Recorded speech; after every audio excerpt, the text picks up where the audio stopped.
আসসালামু আলাইকুম। আজকে আমাদের আউন ফাউন্ডেশনের উদ্যোগে সপ্তম রোজার ইফতারির আয়োজন করা হবে উদয়পুর মাদ্রাসা। তো সেই জন্যই আমরা বাজার করে নিয়ে আমরা কিন্তু ইতিমধ্যে রওনা দিয়ে দিলাম।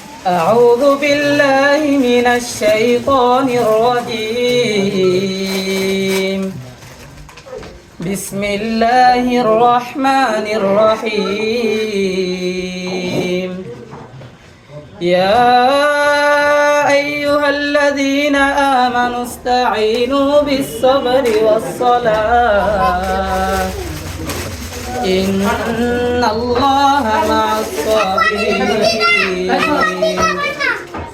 ولا تقولوا لمن يقتل في سبيل الله أموات بل أحياء ولكن لا تشعرون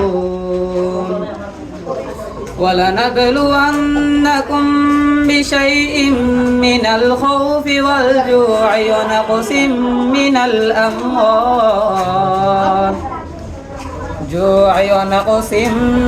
الأموال والأنفس والثمرات